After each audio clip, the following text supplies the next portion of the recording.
everybody, and welcome to a gripping wild ride with Steve-O.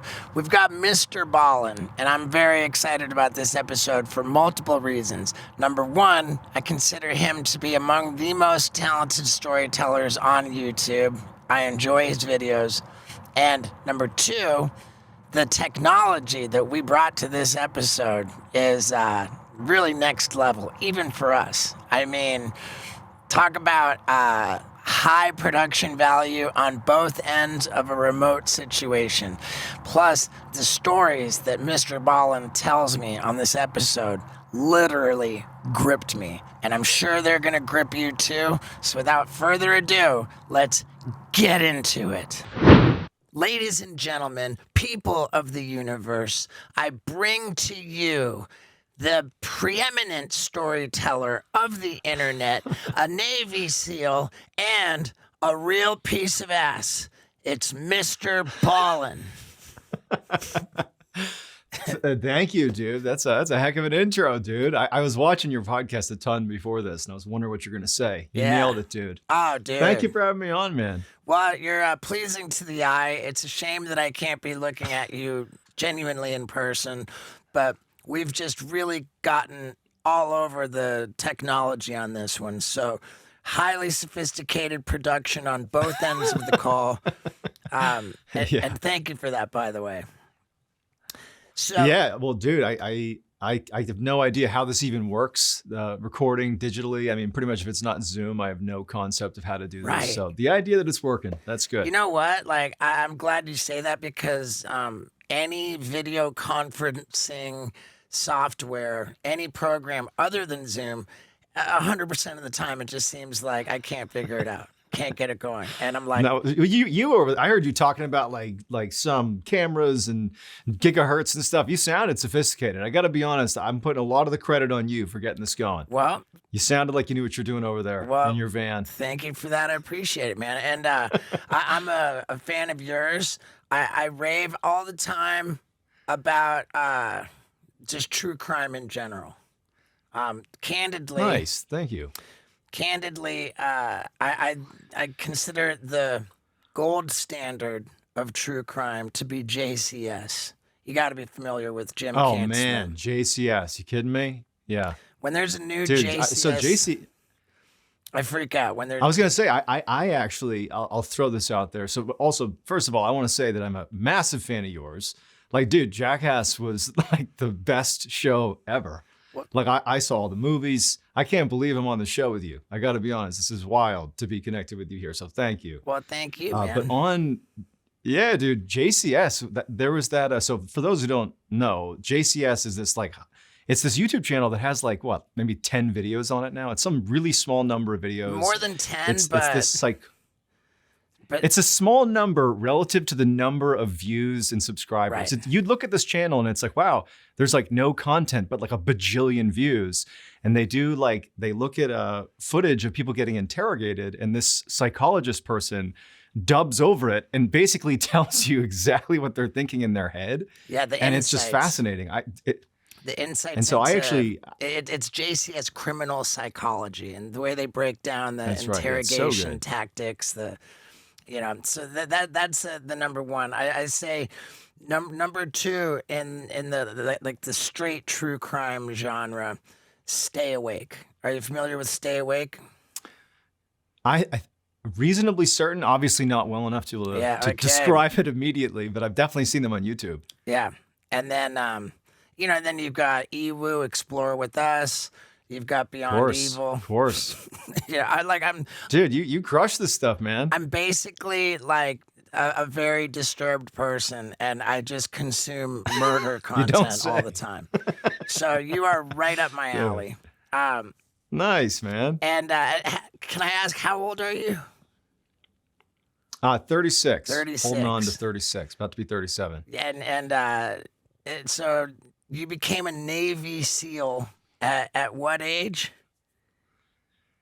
20? Let's see. I joined the Navy when I was 22. I was a SEAL by 24.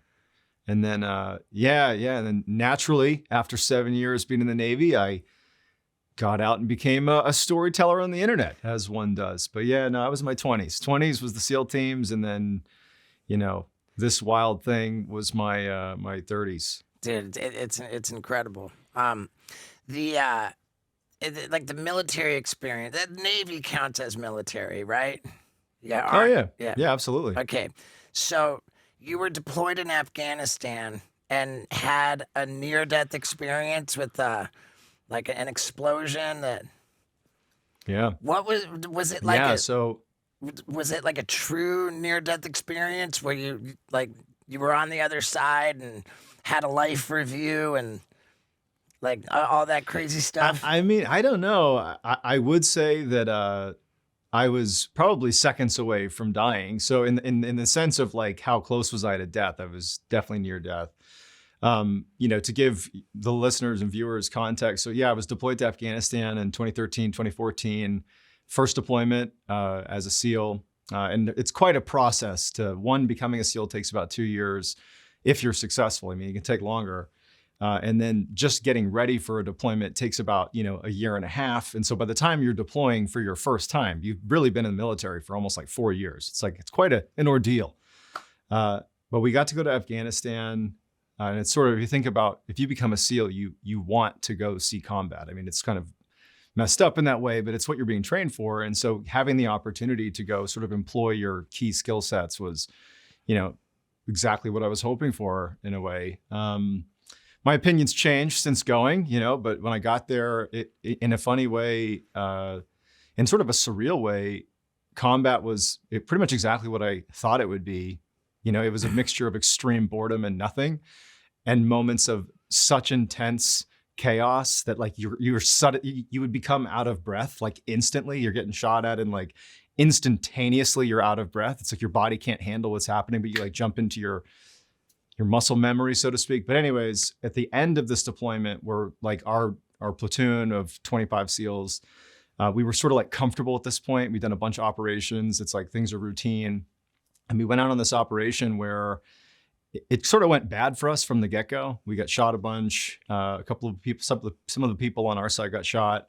But we couldn't ever really find the people who were shooting us. We were in this kind of urban area, and folks were like, they had these tunnels underground they would escape into. They were going into like secret hidey holes in buildings. And so it was kind of like we were getting our butts kicked and we couldn't find anybody. It was like all day we're just getting periodically shot from nowhere, and then people just vanish. It was like really kind of frustrating.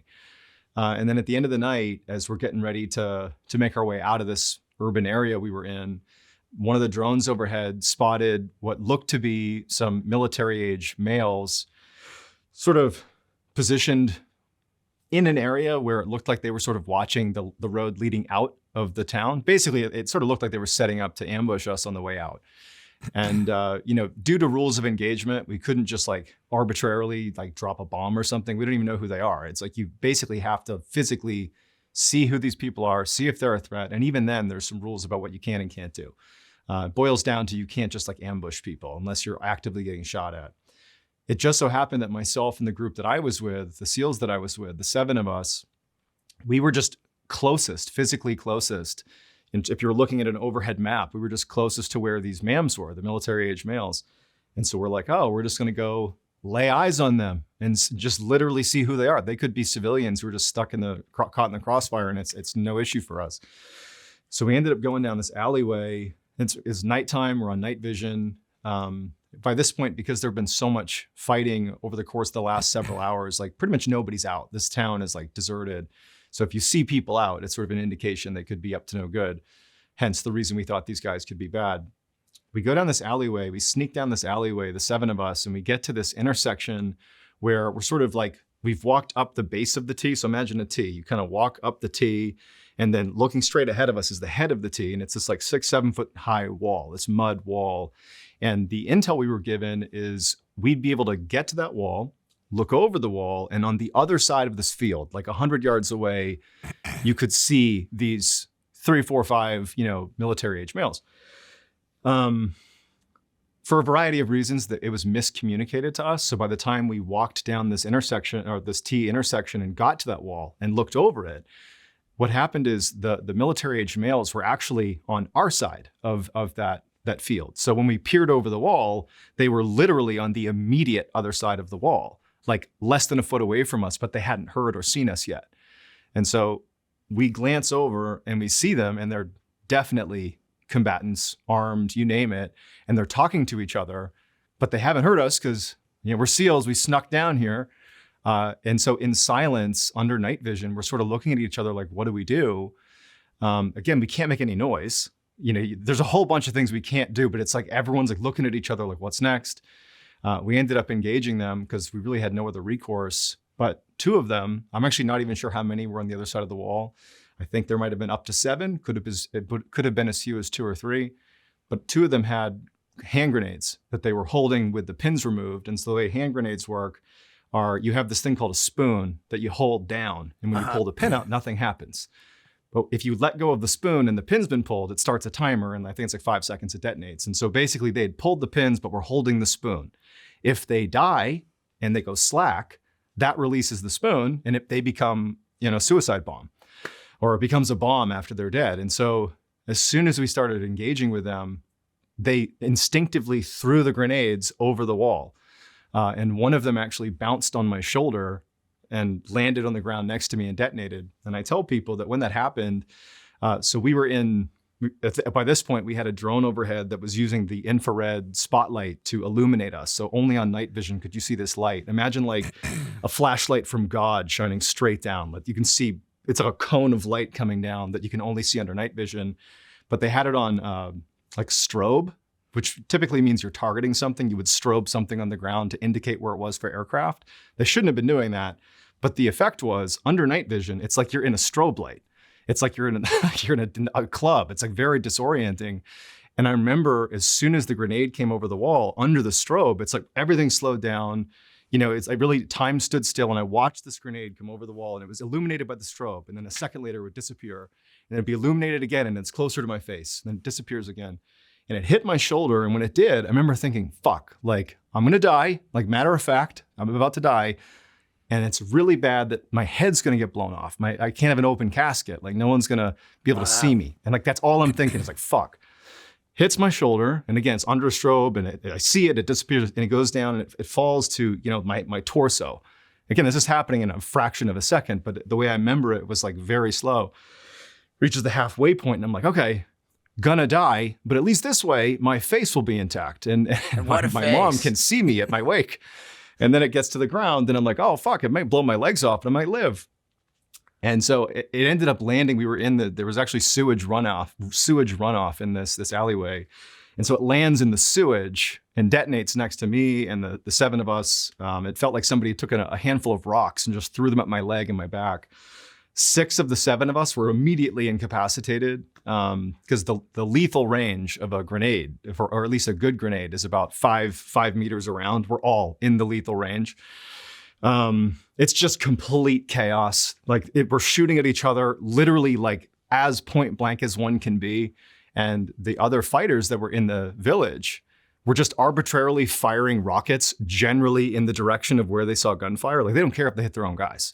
This is like a suicide mission to begin with. Wow. And so it's just chaos. I'm like on the ground bleeding to death. The one guy on our team who was not immediately incapacitated was our medic. He was a SEAL, but he's also a medic. And he would describe like going into flow state and like pulling each of us out of like under fire, pulling us out. He pulled me out, put tourniquets on my legs. But there was this moment when I had been pulled out of the immediate sort of contact zone where we're still getting shot at. And there's no sense that we're going to make it out of this thing.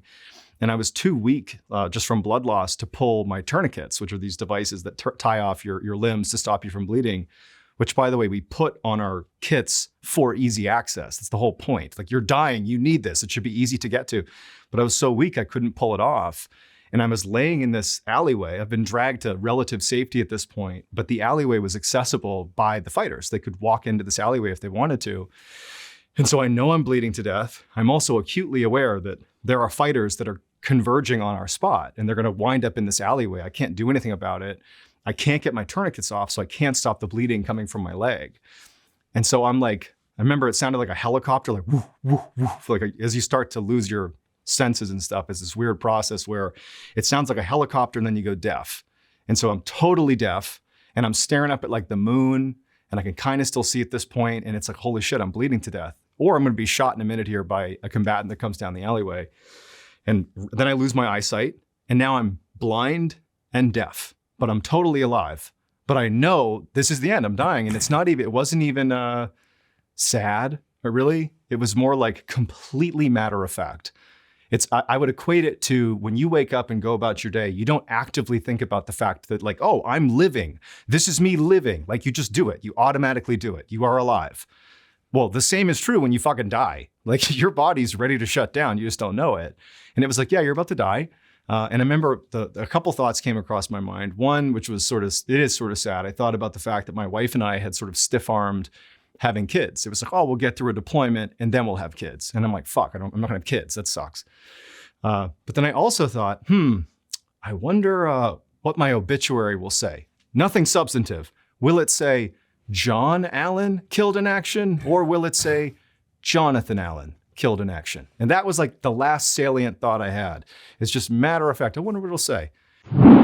You know, when you're in really good health, you just don't have to worry about your obituary. And if you want to be in really good health, let me tell you that getting a Whoop band with the Whoop membership is a really good way to go about it because it makes fitness and health genuinely fun, like a video game. I wake up in the morning, I find out like how recovered my body is, how well I slept, how hard I should push myself today, and then I get to pushing myself, and it's like a fun game. Plus, I do it with a bunch of fun people in my own Steve-O's Wild Ride community. And dude, if you haven't heard about Whoop, let's just go ahead and say it's the most sophisticated fitness tracking device known to man.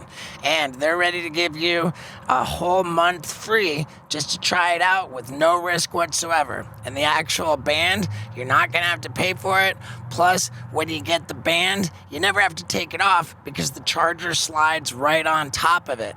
Man, I love my Whoop band, and you're gonna love it too. So, if you wanna get this free month trial period going and get started with Whoop, here's how you do it. You go to join.whoop.com/Stevo. That's gonna get you that free month. That's gonna get you the hardware at no charge, and that's going to get you into the Steve-O's Wild Ride community. So one more time, join.whoop.com/Stevo, and I'll see you in the Steve-O's Wild Ride community. Now let's get back to it. And then my medic laid on top of me, put my tourniquets on, and then he, along with the other guys who've been battered and bruised, carried me out under a hail of gunfire, put me on a helicopter, and I was saved entirely by my teammate. I woke up in Germany like a day later. Wow. And now I'm telling YouTube stories. So that's the way she goes. You've got a real knack for storytelling, John. Well, thank you. I was genuinely gripped by that. What year was that? That was Easter of 2014. So Yeah. April 2014. Wow, man. Then you had a medical discharge from the military. Yeah, so that was 2014. I actually didn't get medically retired until 2017. I came back from that deployment, and despite, the story I've just told you where I'm on death's door effectively, I ended up walking away with all my limbs. It was just a matter of stopping the bleeding, which my medic did. I still have 26 pieces of shrapnel in my leg and my hip, but honestly, it has almost no bearing on my life. I ended up getting the explosion of the grenade dislocated both my shoulders and it tore both labrums. So I just had to get surgery on one. But other than that, it was like, all right, you can just go deploy again. Wow. Did you? And I ended up deploying. Yeah, I did. I deployed a second time. But I mean, now looking back at it, dude, I was a fucking complete head case.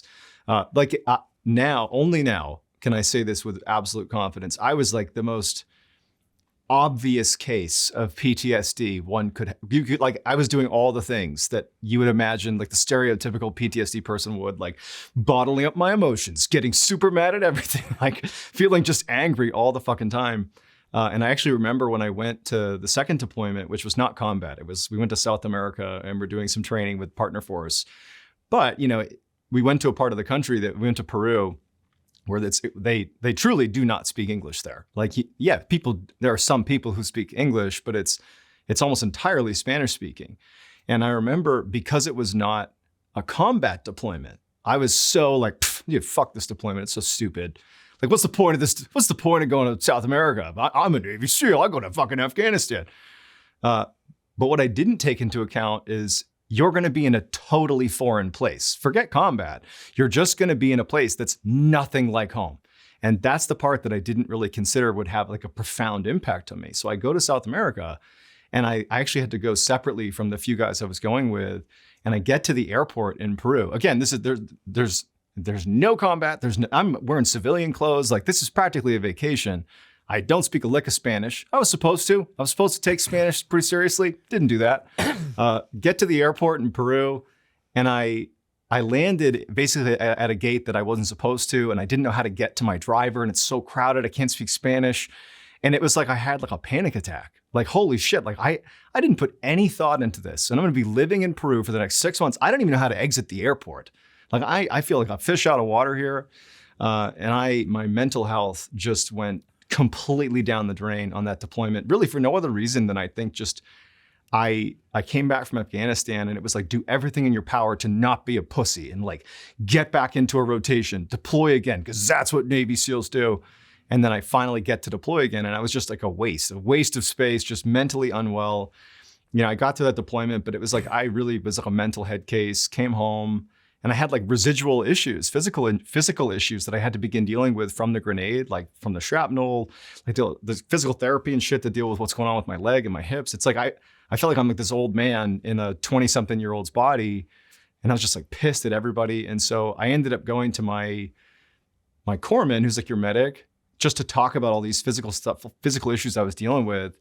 And I guess I gave the impression that I was just like fucking mad at the world. And he's like, dude, before you get your fucking like scar tissue dealt with and stuff, why don't you go like see the psych? Just talk to the psych. You're a mess. And I did. I talked to the psych, and it was like so much pent up rage and trauma and all the things from like this, comparatively speaking. There are dudes that I don't know how they function in the SEAL teams, do like 10 consecutive combat tours. I did one, dude. And it like fucking rocked my world. And so it opened up like what's called like a medical investigation or whatever. The psych was like, look, you are not fit to continue here. They looked into my history, and it was like, you have serious physical ailments and you're a fucking mental head case. You are not a fit to be here. And I frankly was ready to rip out anyways. And so I would have left, but I ended up getting medically retired for a combination of effectively physical injuries from the grenade and just a string of medical or mental stuff over the next few years. Wow. So yeah. So what was the deployment in South America? Like, what was the purpose of you guys being there? So basically, if you think about special operations, Navy SEALs fall into the umbrella category of special operations. On the one hand, you have sort of like the sexy stuff that people think of when they think of special operations, which is effectively combat, like targeted combat operations where, think of any movie about hardcore spec op guys, they're jumping out of planes and like shooting bad guys.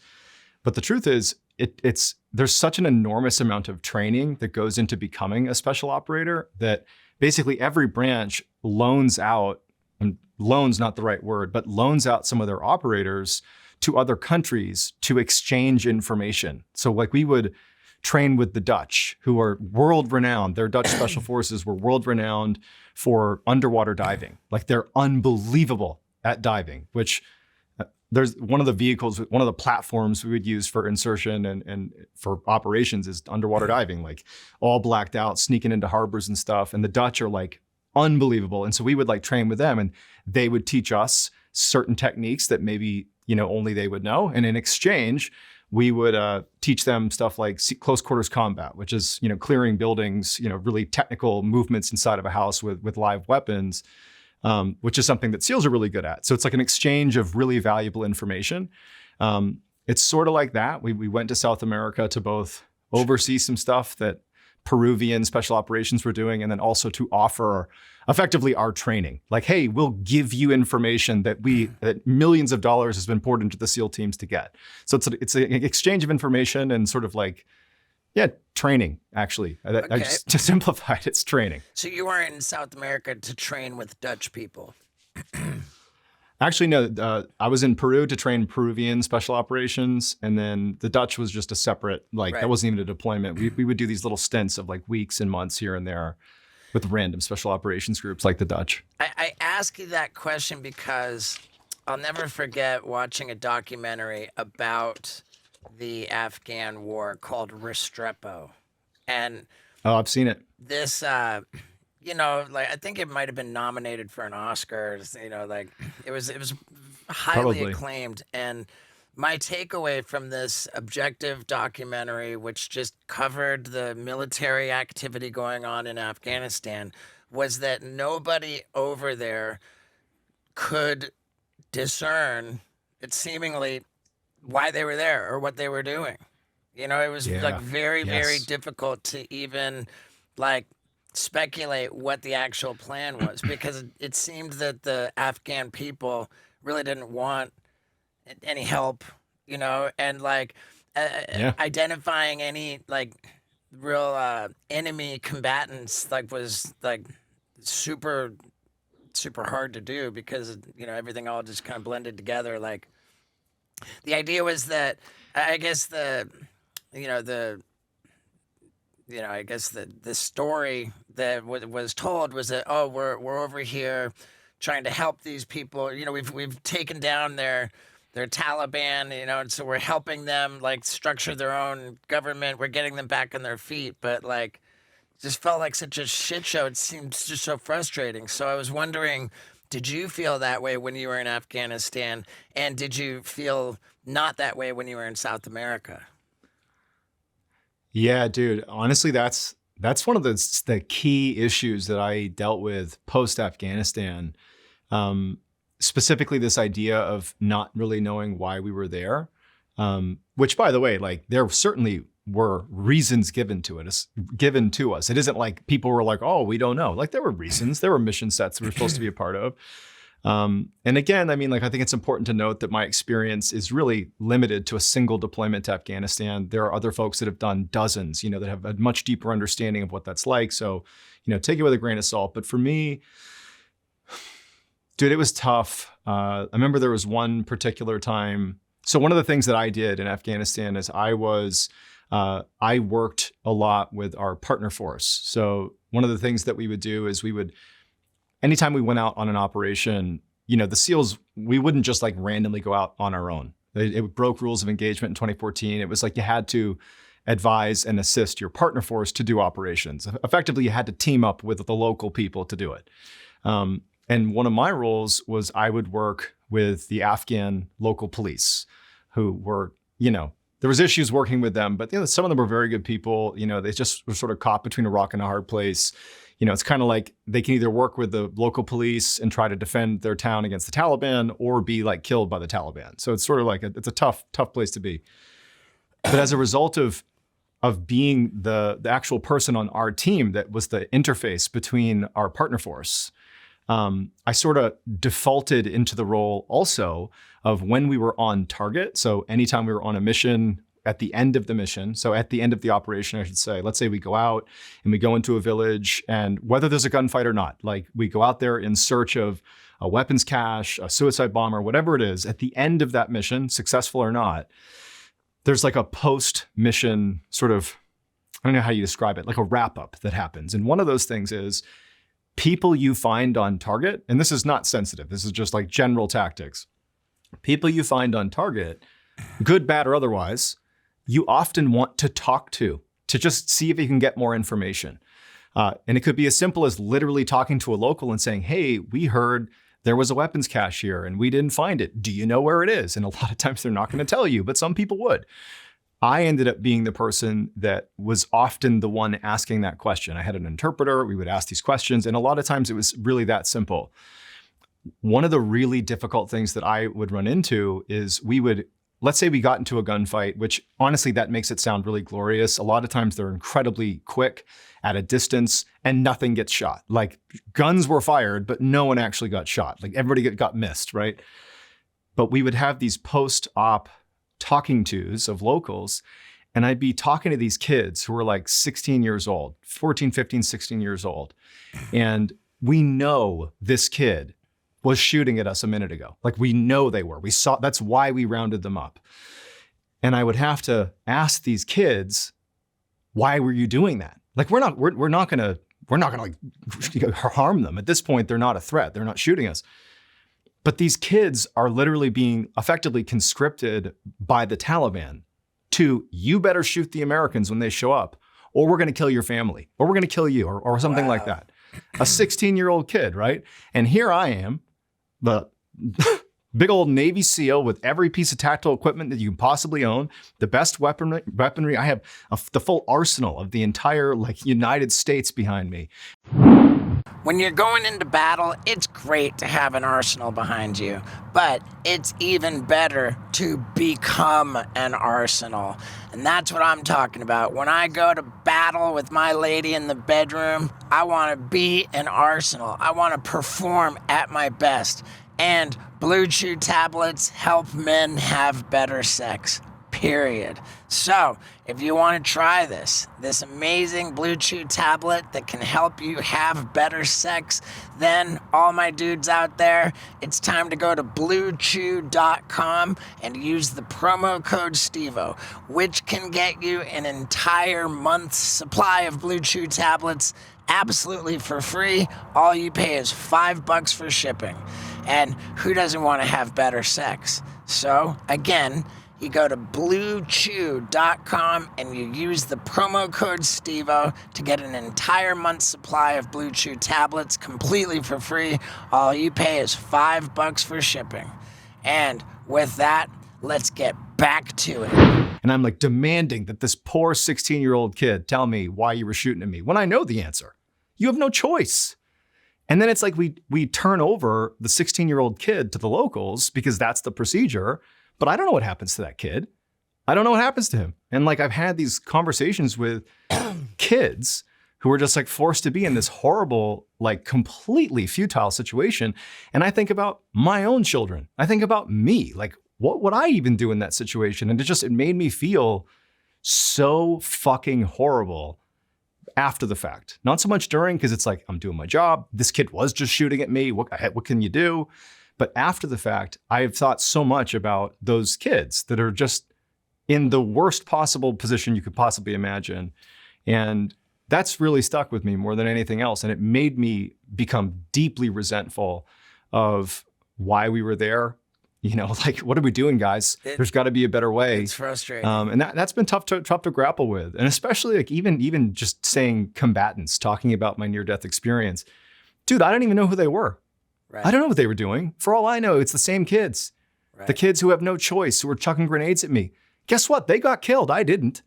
You know, it's like, anyways, so to your question, yeah, it's been tough, man. Like, and I think that's part of the reason that a lot of veterans struggle post-deployment, at least specifically with Afghanistan. I can't speak to a lot of other experiences. It's like you suddenly have clarity on what you did. You know, it's like you're trained to go to war, and there's a certain level of, I'm going to call it brainwashing, that has to occur for young men in their prime to go fight and die for reasons they don't understand. Right. There's a level of brainwashing that has to occur. But then after the fact, you're left with this sort of reconciliation you have to do, which is, oh, wow, now I kind of see it differently and I don't like what I was doing, but it's too late. And you're part of a machine, and it's like pretty difficult to reconcile that. Right, man. It's so crazy. And thank you for sharing all that, man. Man. It's a big deal. So anyways, setting that aside, I wonder, like, when I look at the content that you create, the stories that you tell, like, it's just really interesting the way that you can tell such unsettling, disturbing, like, stories of just everything that's awful within humans, but you do so in such a wholesome and family-friendly way. Like, I think that you've really mastered like a balance between like just delivering upsetting shit, but making people feel, very comfortable and safe about it. Like, I suppose that's not a question; it's more of a comment. But Yeah. what's wrong with people? I mean, like, Oh man. eh, Yeah, well, honestly, on that, the style that I've sort of adopted definitely was not something that was concocted. Actually, if anything, it was, when I first decided to actually start making these videos, I remember thinking like, I like it when someone specific, like a real person, is telling me a story versus hearing somebody's voice narrating over video.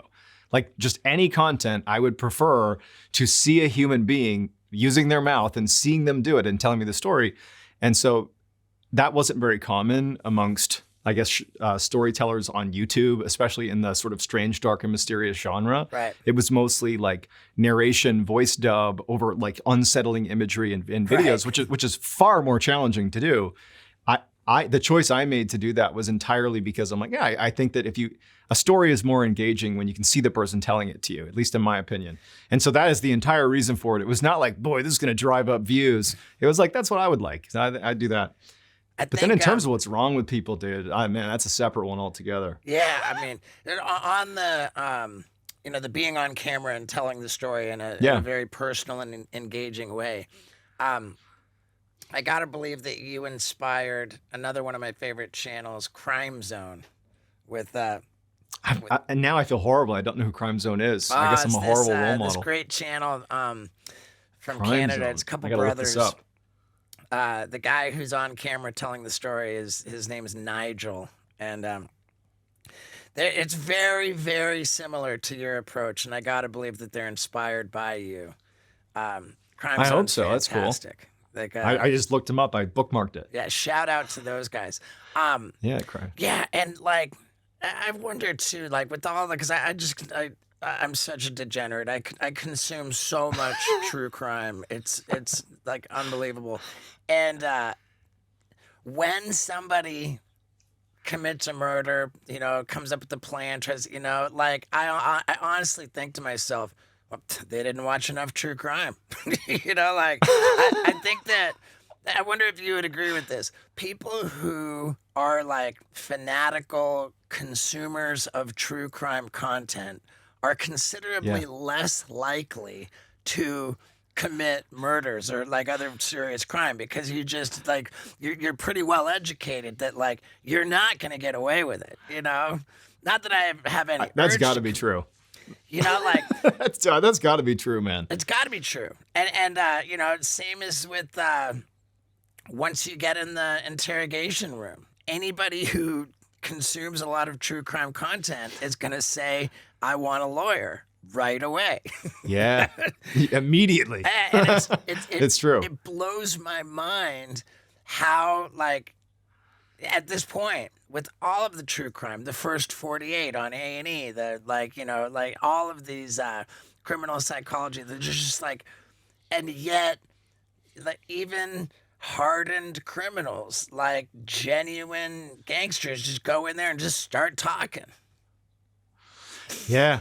It is pretty remarkable that there's this plethora of information that would teach you all the simplest and most direct ways not to get caught, yet the content that's being made is a product of people not listening to it over and over and over again. You got to think that it's like it's the snake that's going to eat its own tail or whatever, it's going to ultimately, true, like the true crime genre is going to destroy itself. That would be the worst. Yeah, basically, dude. So let's peel back the curtain if we can to kind of figure out like the workflow and where it comes. And by the way, I want to say that, like, man, am I jealous that you have this thriving career, this like unbelievable robust operation, which doesn't require you to like move mountains doing things like you get to tell stories that aren't about you. I want that so much. I recently made my first real legitimate effort to this end by doing a listicle video where I broke down the top 10 deadliest and most dangerous viral TikTok challenge trends. You know, like everybody's heard of that's interesting. Everybody's heard of the Tide Pod challenge. Like people were actually eating Tide Pods, and I was fascinated by this, and I felt that I was uniquely, I was in a good position to say, you know what, like I've personally devoted my life and my career to doing the dumbest things I can think of for the most attention possible. And and I can't believe that people were out there eating Tide Pods and stuff like that, you know? Like, yeah, that's saying something. Yeah, I felt that was appropriate for me, and I was like, man, if this video is successful, just going through like all the, the various challenges, like I literally did it, starting like from the lowest death toll to the highest death toll. Like what was the highest death toll? The highest death toll was man, it'll get this flagged if I go into it. Don't do it. You got to check it out. What's the title of the video? The deadliest and most dangerous TikTok trends. I got to check this out, dude. No, Yeah. I got to see this. Yeah, but in Russia alone, the deadliest one had 130 deaths.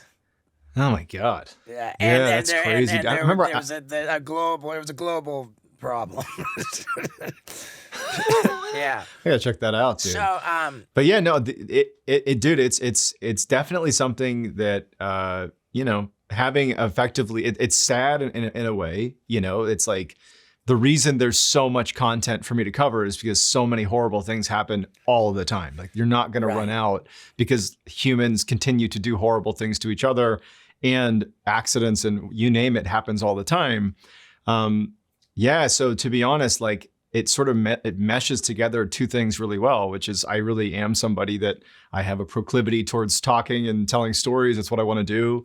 And there's this sort of seemingly endless supply, it's sort of messed up to say it, but there's an endless supply of this type of content, and the trifecta being lots of people want to watch it. And a fourth would be, and everyone's on their phones watching stuff anyway. So it's sort of like quite the concoction of ingredients. Yeah, I mean, it's fantastic. And by the way, my deadly TikTok trends video, it was not a hit. It's like, no, that's like, no, people are like, Steve-O, you're going to have to get banged up. If it's not about you getting banged up, then we're not tuning in. Dude, that's have you actually found that like now people still are like, come on, dude, like you got to hurt yourself. It depends. It's a little bit of a conundrum that like, the stuff in my career, the more high impact stuff, like, if I make a video like, oh, my 10 most painful, then that's gonna crush, so of course. Yeah.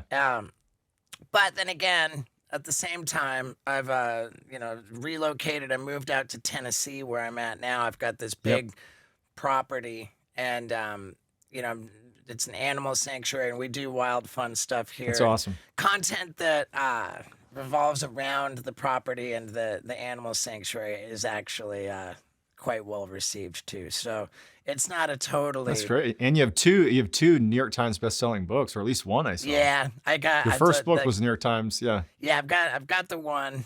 Yeah, I mean, it's cool, man. Like, dude, I've got nothing to complain about. I'm 50 years old. And a sold-out tour, dude. Well, dude, you're doing well for yourself, man. I'm 50 years old and I'm still getting away with it. It's ridiculous. But well, I see your clips of your podcast, specifically your clips, pop up all over my feed. And that's not me glazing you. That's the truth. Yeah, dude. Like, I just saw one with you and Mark Wahlberg. I think I was looking up Pat Bet David, so I saw the one with you did with him.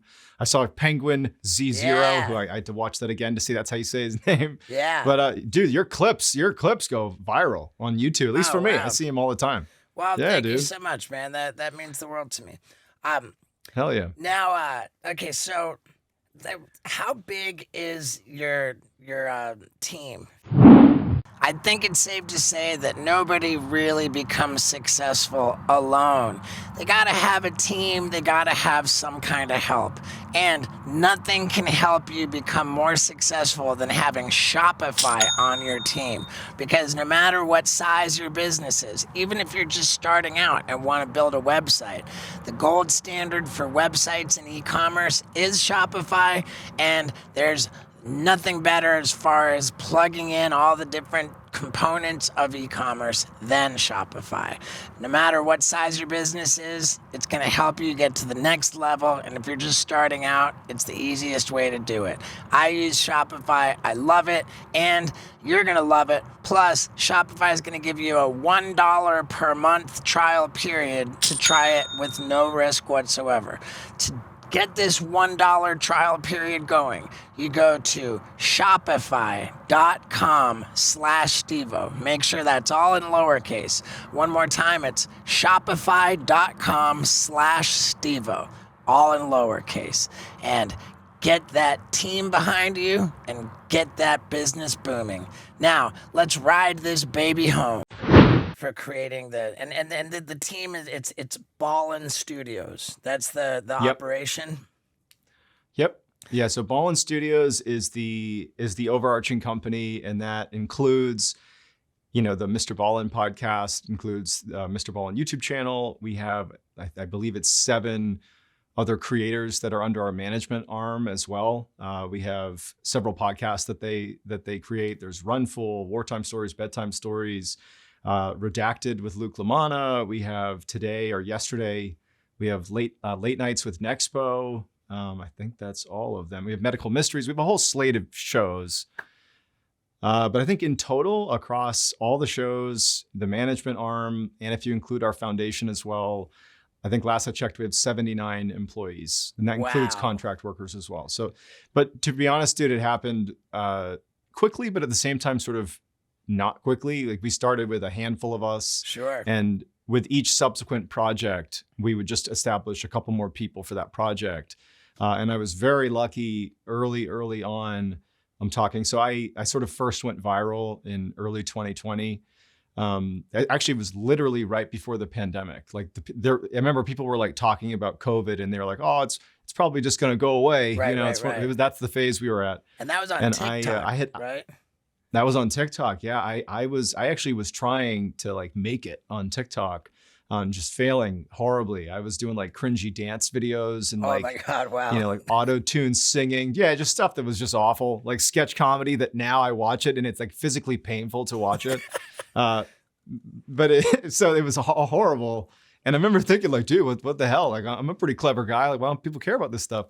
But in early 2020, I was actually getting ready to hang up the social media cleats because I'm like, it's not working. I guess, a 30-something-year-old dude on TikTok is not as interesting as all the kids. So I wasn't getting the attention I was hoping for. But I've always loved telling stories. And I also myself have always been really personally interested in just mysteries, like true mysteries, whether it's true crime or just some crazy thing about the world.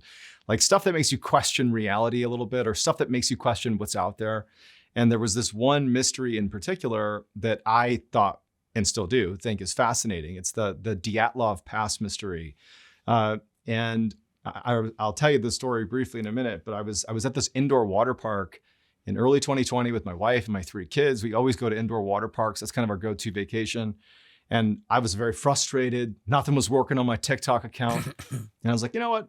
What I'll try is I'll just tell a story. I'll tell the Dyatlov Pass mystery just because I think that's really cool. And it's it's funny. I look back and I remember thinking like, no one's going to like this. Like, I've done these horrible sketch comedy videos that were like objectively awful. And I'm like, that's pretty good. I can't believe people don't like this. But this mystery, I was like, oh, this is trash. I don't know what people are going to think of me. But I record this 60-second version of the Dyatlov Pass mystery, which I'll tell you in a second. And I post it, but I was at this water park and I was going to be down in the water with my kids. And so I upload this video. I tell my wife and kids, I'll meet you down there. I post the video to my like non-existent TikTok account, leave my phone in the room, and I go down to the water park. And then a few hours later, I came back to the room and I was like, oh, let's see how my stupid video is doing. And I couldn't even open my phone. Like, there were so many notifications popping into my phone. It like didn't work. And there was over 5 million views on this video. I'd never received more than like a couple 100,000 over like a year, So this is like viral times infinity for me. The story was, so in the 1950s, there were these 9 hikers in Soviet Russia that were going out to take what's called their level 3 hikers test, which sounds sort of lame, but in the 1950s in Russia, this was like the top mountaineering qualification you could possibly earn. This is like, you are the GOAT of mountaineering if you pass this test. And these 9 hikers, they're all in their 20s. They're like the best mountaineers in Russia. And really, it's sort of a formality doing the level 3 test. It's like just getting to that point in your career to have the chance suggests you're already a level 3 climber. But basically, the way you do the test is you map out this, it needs to be a certain level of difficulty, but you map out this long course through whatever mountain range you're going to choose. And you need to hit certain gradients and pick areas that are particularly challenging. But you set up checkpoints along your route and you tell people about these checkpoints, the test givers, if you will. And they have like campsites that are going to be set up at these respective checkpoints. And the idea is once they begin their test, they just follow the route that they've mapped out and they have to hit each of their checkpoints in a certain time frame. Failure to do that not only fails the test, but also immediately enacts a search and rescue party, because this is a pretty dangerous thing they're doing. And so these 9 hikers, they set out on this journey and they bring cameras and the pictures are so creepy because they're in such good spirits. And it's weird, like the pictures are from the 1950s, but the people in the pictures, the hikers, they look like modern day people. It's hard to put it, it's hard to describe it better than that, but just their expressions, what they're wearing, like their general just sentiment about how excited they were. It's like, you're looking at modern day people here. And so off they go into the Ural Mountains and they're taking pictures the whole time. And the Ural Mountains are like treacherous, huge, snow-capped, massive mountains. There's like no forest anywhere. And so off they go. And I forget if they made their first checkpoint or not, but I think it was by their second checkpoint.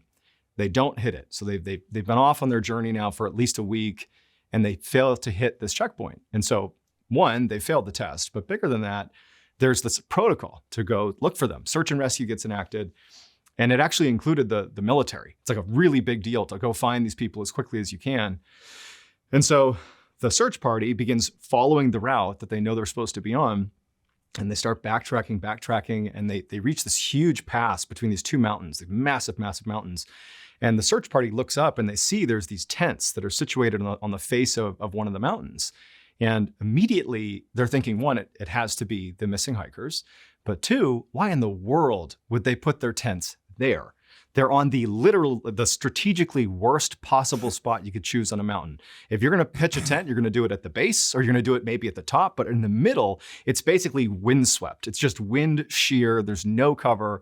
It's like, hey, do you want to die? Put your tents right there. So these are the best climbers in Russia. And immediately they're like, why did they camp there? But either way, they trudge up to these tents, and the search party also has cameras. So there's pictures of all this. They get up to the tents, and the tents are still anchored into the ground. They're these, imagine just typical canvas pitch tents. And I think there's 2 or 3 of them, and all the hikers are gone. There's no hikers in them. But the tents have been cut open. They've been cut open with a knife, and they appear to be cut open from the inside out. So one of the hikers or multiple hikers cut the tents open and then apparently exited the tents that way. And then in these tents are a lot of the hikers' clothing, like stacked neatly in the corner. So like neatly left behind clothes and boots. The tents are open, and they actually discover there are footprints that are coming away from one of the tents going back down the mountain. And so the search party follows these footprints in the snow, and they see that some of these prints show there are bare feet. So this is, again, negative 40 degrees. It's in the Ural Mountains. There's no reason to be barefoot, but here they are. And they follow the trail down to the small crops of trees, which is at the base of these mountains, just a very small little cluster of trees. And they find the first, I think it was 3, it could have been 4, of the hikers who were all deceased. There was this one central tree, and next to it on the ground was this crappy little fire, this burned out fire. And one of the hikers is kind of curled next to the fire, like he was desperately trying to get warm, but he's only in underwear and he's deceased. He's died of exposure. There's another hiker that's sort of laying off on the ground as well, also deceased, also died from exposure. And there's another hiker who's in the tree, who's sort of draped over the branches and who's deceased. All of which died from exposure. but there's all these deep gouges on the tree, like incredibly deep. Imagine like a bear, but like a super bear, like just wrecking this tree. And there's no animals anywhere. This is like the middle of nowhere. So there's all these marks in the tree, as if this guy had scampered up the tree to avoid whatever it was and then died up there.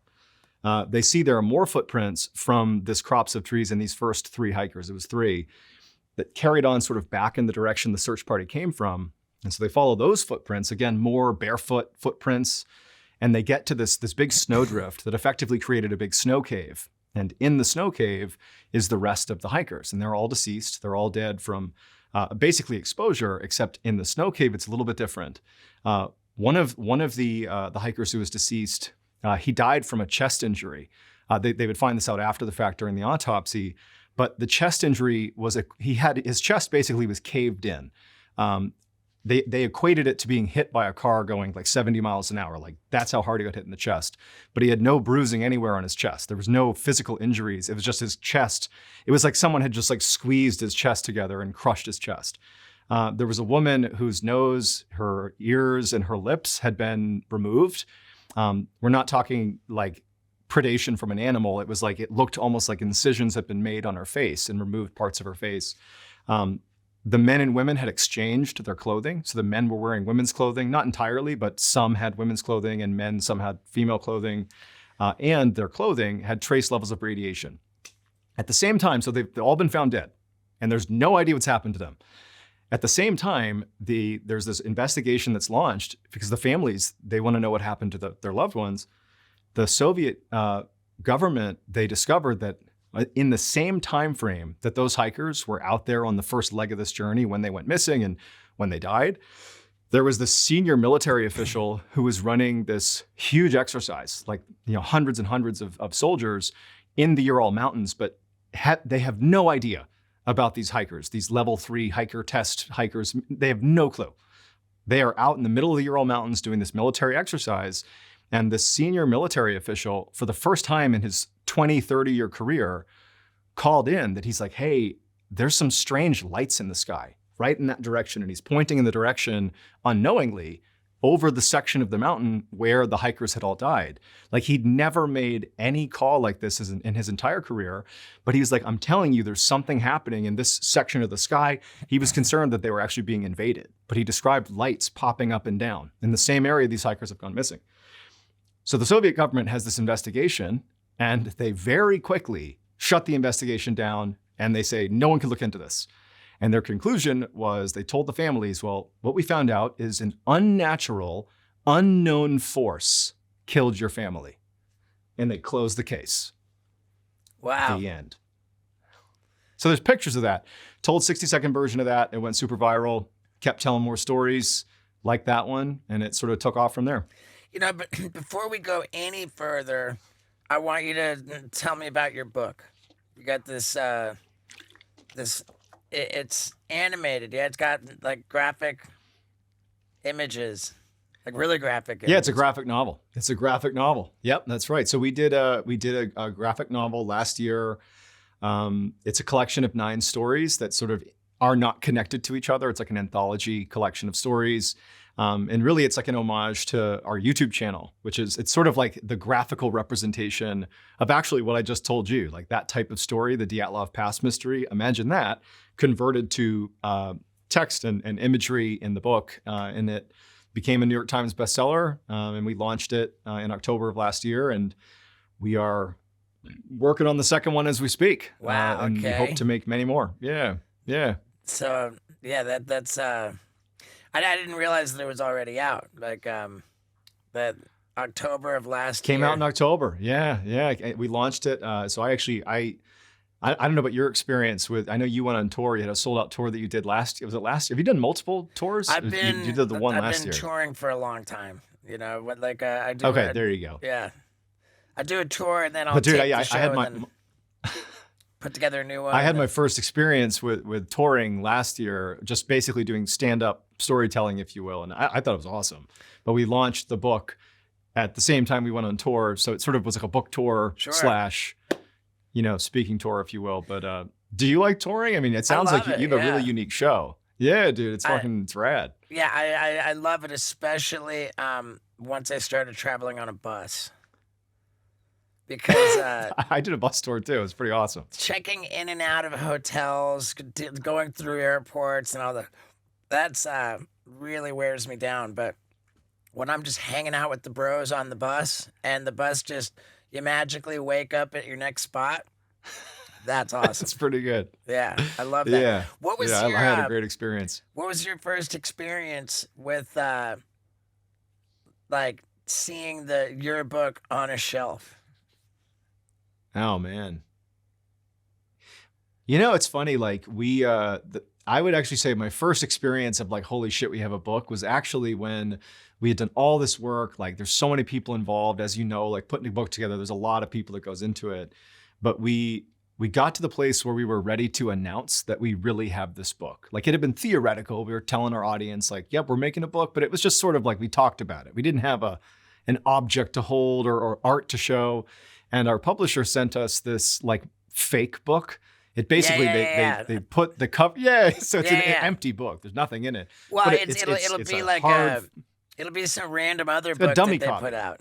Yeah, Yeah, exactly. but they put the And I remember they sent like when they put your sleeve over someone else's book. yeah, dude. Yeah, And so I got my fake book, but it was the real cover art. sure. And I remember just looking at that and holding the weight of the book Yeah. was so cool. And it's empty, but that was a cool moment. And then seeing it in Walmart, I think that was when it came Wow, full in circle. It's Walmart. like, wow. I don't think I ever had a Yeah, book in dude, Walmart. that was pretty good. That was pretty good. We were actually on tour. We went to a Walmart on tour and I signed it and shot a video of me like, hey, if you're at this Walmart, here's a signed copy of this book. But yeah, dude, it was really cool, man. Man, that's fantastic. What about you, dude? When you launched your book, I mean, what did that feel like for you? Your first one. Yeah, the first one, it was, yeah, dude, it was epic, man. Like, I think that I had always imagined that I was gonna have a book. If anything, like, I've just always been such an attention whore, and it's just so, like, wanted to be notable and people to think I'm rad that it's almost like I deliberately lived my life so that it would be rad to tell the story of it. For a book. Yeah. I was kind of like my whole life. I was like a book in the making. Like Yeah, dude. I mean, from when I dropped out of the University of Miami, and I'm just going around like having the government test drugs on me, and I was just like, yeah, everything was just a little notch in my belt. Like that'll be good for the story, like.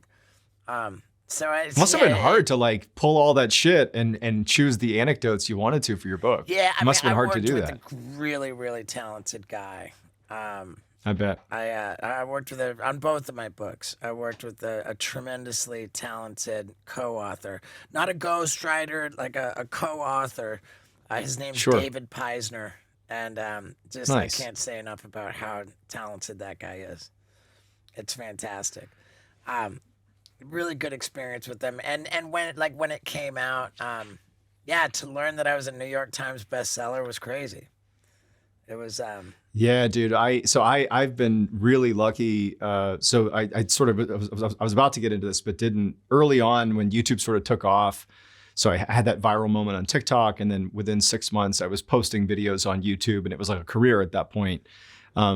Things were happening quick for me in the sense that the channel was growing and like all the things you would hope for were sort of happening, as you envision how YouTube might go. And I remember being really overwhelmed by just random email inbounds I was getting that ranged from, other creators just literally being like, yo, what's up? Like, I saw your channel, it's cool, to, brands, soliciting potentially a partnership.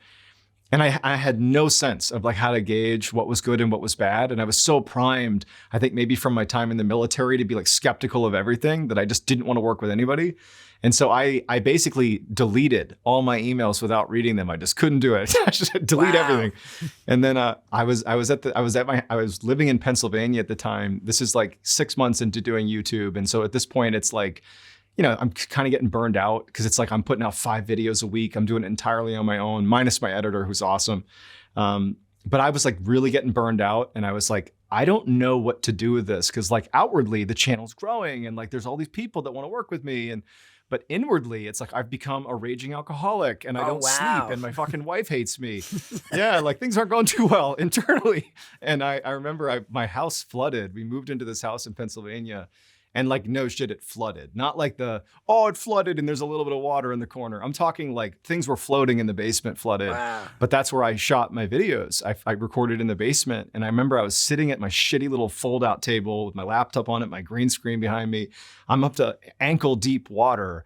And it was like, I don't know, midnight or it was late at night. And I had an all-nighter ahead of me to like write and shoot another video that I hadn't even come up with yet. It's like, I hate my life. And I was like, you know what? I need to see what those emails include. Maybe there's somebody who can help me right now. And I open up my email and at the top of my inbox is this message from this dude named Nick Witters.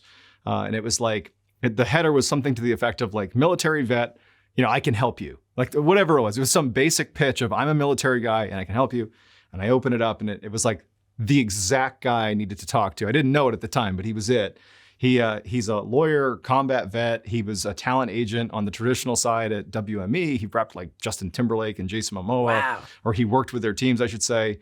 And then he was also at Night Media, the big digital agency, and he was Mr. Beast's day-to-day manager. He was one of the managers of Mr. Beast.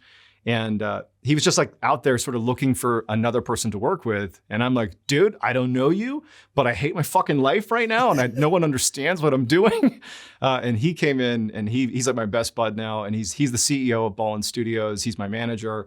And like all the things that have happened from book to tour to bringing in all these other creators and launching new shows. I mean, all of it, dude, all of it. Nick Witters. My job is I tell fucking stories. Nothing else. It's like there's this complete separation. But without Nick, man, I honestly believe I probably would have shut things down that year because I have 3 kids.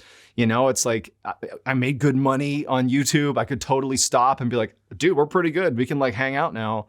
But with Nick coming in, it really went from being a one-man band, like typical YouTube archetype of make it, like last for a little while, burn out, fade into the distance. Now with Nick, it's like I was beginning to die, even though nobody knew it. And then he picked it up and now we're here. And now I'm sober. I'm sober since May 5th of last year. Yeah, and you're 14 years. Like, yeah, bro, I went completely sober. I'm feeling really good now. But it's because Nick came in at the right time, man. Thanks, bro. You too, dude. I don't know how, dude, it's fucking so hard.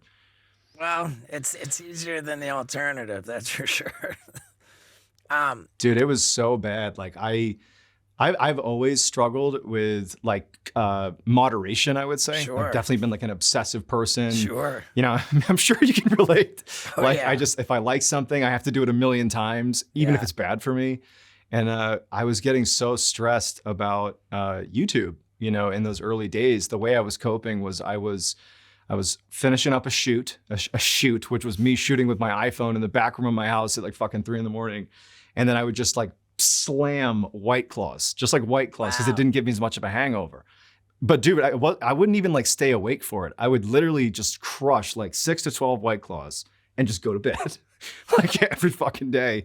And then I'd wake up and I would just feel horrible and do it all over again. Yeah. But it was like, it got to the point where it was like I had to. Every time I made a video, it's like I had to immediately go drink.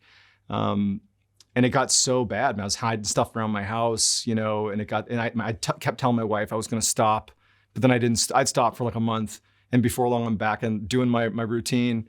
And well before YouTube, I definitely struggled with it too, but less so. But it really got pronounced during YouTube. And it was one of those things where like, it was hard for me to go to anybody and complain because it's like, from an outward perspective, I have all the things you could possibly ask for. And it seems so self-inflicted that I'm like, I just can't stop binge drinking at night, So, Right. But I stopped May 5th, and it's really, I've lost like 15 pounds, and my wife loves me again, Nice. So things are good now. That's so great, man. I remember, like, it's been a while now, but I remember seeing a big billboard announcing that your MrBallen podcast was exclusive to Amazon. And I remember thinking, wow, that looks like Amazon's, equivalent to what Spotify did with Joe Rogan. Like, was that like just a major windfall moment for you, like it was for Rogan? And did they did Amazon require that you stop uploading their content to YouTube because they want it to be exclusive to their, like, what was the Amazon deal like? Dude, that was so wild. Because, so I will say this, and this is going to sound like such like lame corporate speak here, but it's actually the truth. I would probably say it differently if it was not true. Working with Wondery, which is their studio that we actually work day to day with, that's Amazon Music Studio, has been amazing. And I think that if it hadn't been for that, it would be tough to look at this relationship as being as successful as it was, because it's like every day we're working with Wondery. And we build shows with them, and they're so collaborative, and we're like friends with their team. It's been wonderful. So just like purely on the like partnership side with them, it's really been excellent. And I really hope to continue working with them for a long time. But in terms of like the moment, that it went from sort of, well, there was, like Joe Rogan gets his big Spotify deal. And I think that, and I'm sure you sort of, the people that are in this space, content creation space, everybody's looking at that like, wow, like I can't believe that type of thing happens in this space. And, it's like we were at the right place at the right time. And, our show was doing exceptionally well. It's doing even better now. And we had the right team. We had a lot of things in place. And yeah, when we found out that we were going to be partnering, when we got offered the deal, dude, I mean, it's just incredible. It was incredible. It was incredible. I mean, it was incredible.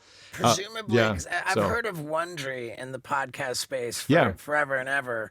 I would imagine that Amazon bought out Wondery at some point. Amazon didn't start Wondry, did they? Yes. No, they didn't. So they were acquired by Amazon. That's right. And when was that acquisition? I think I don't want to. I'm sure someone can Google it, but it's like a few years before we ended up partnering with them. So we partnered with them. I guess that would have been 2022. It was like a few years before that. It was a huge acquisition. I think it was like a $300 million deal or something, but some huge deal. And Wondery is just like their big time studio, and so it's just cool we get to work with them. But yeah, I was like in my house in Texas at the time. And I actually, to be honest, I told Nick, my business, my manager and CEO, Nick Witters. He told me, he's like, bro, like you stay on this podcast thing. I'm telling you, some platform's going to want to do a deal with us. And I didn't see it. I really didn't see it. I said as much to him pretty aggressively that I didn't believe there was a deal coming. Mostly because it just seemed like what we were doing was so sort of niche. It's like, yeah, true crime is a known thing, but like I've been only doing this for a couple of years, and there's way bigger people out there. And so I actually totally poo-pooed it, and actually famously told Nick like a week before we got offered a deal, which he didn't know about at the time. I'm like, bro, I'm telling you, you're making like a bad call here. Like we are wasting our time making this podcast. All I want to do is stop making it and put it on YouTube. And he, to his credit, remember, like he's my manager, and like if he says we're going to do this thing and it fails, like it's on him.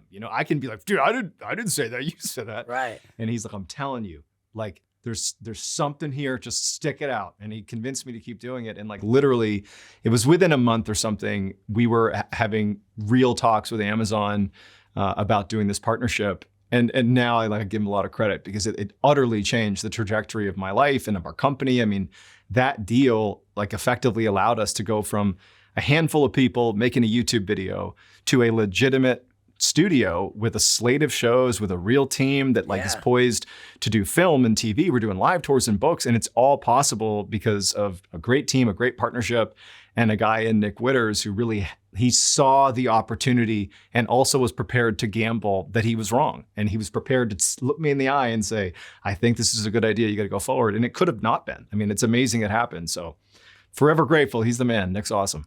Man, congratulations, brother.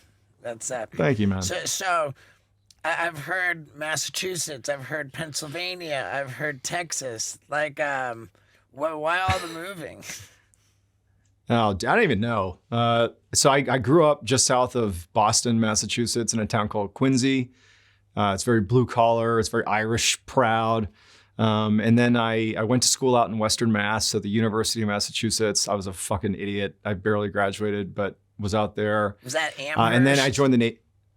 Not Amherst College, because that's like super prestigious. Okay. It's the University of Massachusetts in Amherst. There's a Gotcha. distinction there.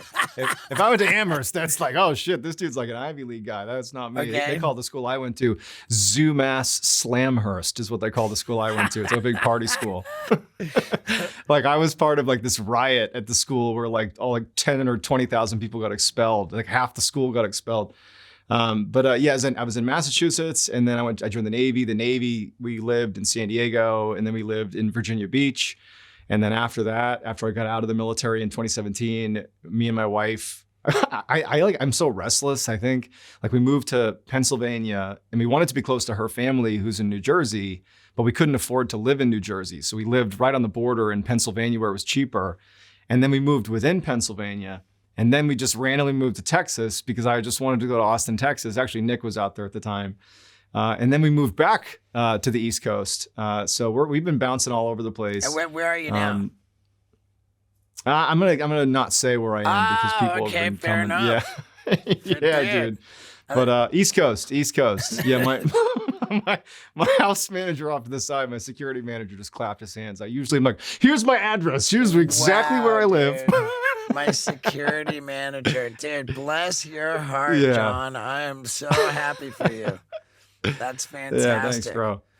Well, dude, man. Yeah, man. Like, what an honor to get to do this, man. It's rad, and thank you for being the first one to pioneer this this remote model of highly sophisticated production value, and you're on this great screen, perched right where a guest would sit.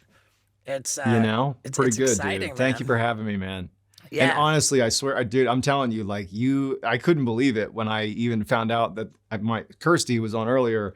She's like, yeah, so Steve-O was thinking about having you on the show. And I was like, you're fucking kidding me. Like Steve-O? And he's like, yeah. Like, bro, this is awesome. Just, it's so cool to get to talk to you. I mean, you're an icon, man. So thank you so much, man. And, again, congratulations on all your success. I'm just wildly impressed. I love it, and man, I love your content, dude. I love the dark, the mysterious, and it's just people are.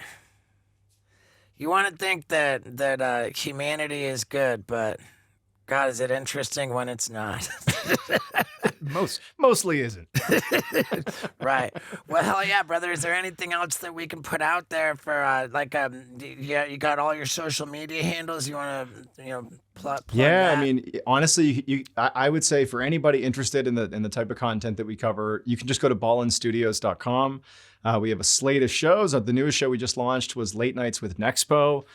He's an amazing OG YouTube storyteller. It just came out. Also, Redacted with Luke Lamana. We got Wartime Stories, Bedtime Stories, Runful.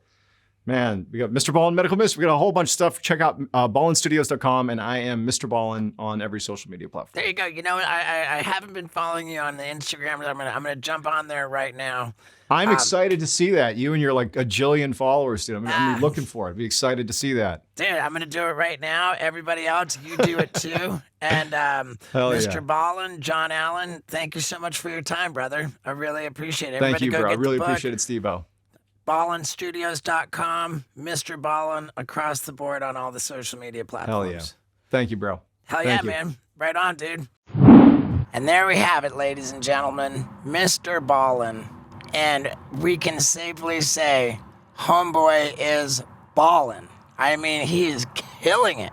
And, man, he immediately linked me up with his guy, Nick Witters, after the podcast. I got a call with the dude. Not next week, the week after. Because I got a pretty crazy week coming up, man. Like, geez. I'm going to do something really life-threatening, okay? And I'm not even saying what it is. I'm just saying that it's very scary and I gotta do it. And my little sweet moon pie, love you.